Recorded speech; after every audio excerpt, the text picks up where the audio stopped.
Hi friends, welcome to my channel. Good morning.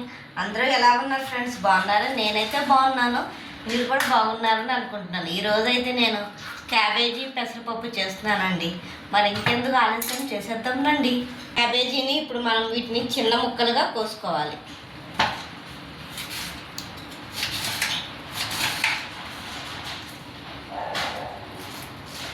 మీరేం చేస్తున్నారు friends? ఏం కూర చేస్తున్నారు? క్యాబేజీ ముక్కలు కోసుకోవడం అయిపోయింది. వీటిని ఒకసారి శుభ్రంగా కడిగి ఇలాంటి జాలి హోలీలో వేసుకుంటే నీళ్ళన్నీ బయటకు వచ్చేస్తాయి. నేనైతే క్యాబేజీని కడుగుతాను. కడిగి పెట్టుకున్న ఈ క్యాబేజీ ముక్కల్ని మనం కుక్కర్లో తీసుకోవాలి.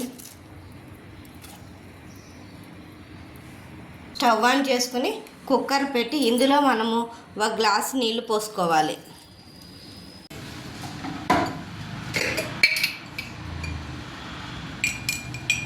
అలాగే చిటికెడు పసుపు,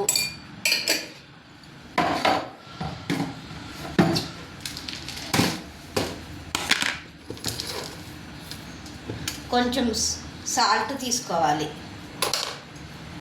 పసుపు ఉప్పు వేసుకున్నాం కదా, ఇప్పుడు మనం ఒకసారి గరిటెతో ఇలా అనుకుని కుక్కర్ మూత పెట్టుకుని 3 విజిల్స్ రానివ్వాలి.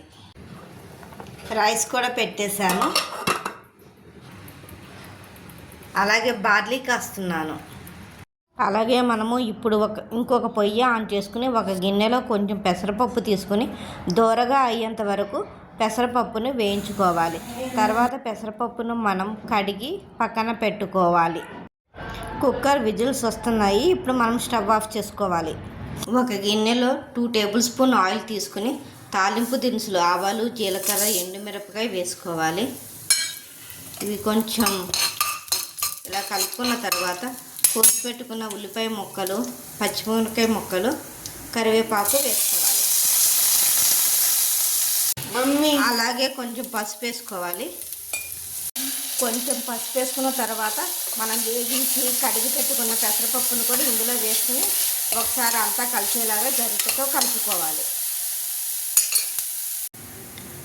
రుచికి సరిపడా ఉప్పు, మనం తినగలిగినంత కారం వేసుకోవాలి. ఒకసారి ఉప్పు కారం కలిసేలాగా మొత్తం మనం ఇలా గరిటెతో కలుపుకోవాలి.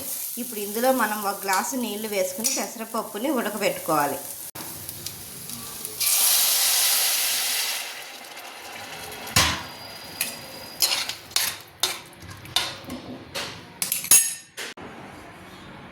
కుక్కర్ మూత తీద్దాము. క్యాబేజీ ముక్కలు ఉడికిపోయాయండి. ఇప్పుడు మనం దీన్ని హోల్స్ గిన్నెలో వేసుకుందాం. ఇలాంటి చిల్లుల గిన్నెలో మనము ఉడకబెట్టుకున్న క్యాబేజీ ముక్కల్ని వేసుకుందాం. చూసారా, క్యాబేజీ ఉడికిపోయింది. ఇప్పుడు మనం పెసరపప్పు పెట్టుకున్నాం కదా, అది కొంచెం ఉడికిన తర్వాత ఈ క్యాబేజీ ముక్కల్ని అందులో వేసుకోవాలి. కుక్కర్లో అయితే త్వరగా అయిపోతుందని కుక్కర్లో మార్చుకున్నాను. పెసరపప్పు ఉడుకుతుంది చూడండి. ఉడకబెట్టుకున్న క్యాబేజీని మనము ఈ పెసరపప్పులో వేసి మొత్తం కలిసేలాగా అంతా కలుపుకొని కుక్కర్ మూత పెట్టుకొని 2 లేదా 3 విజిల్స్ రానివ్వాలి. విజిల్స్ వస్తున్నాయి కదా, ఇప్పుడు మనం స్టవ్ ఆఫ్ చేసుకోవాలి. క్యాబేజీ పెసరపప్పు కూర రెడీ అయిపోయింది.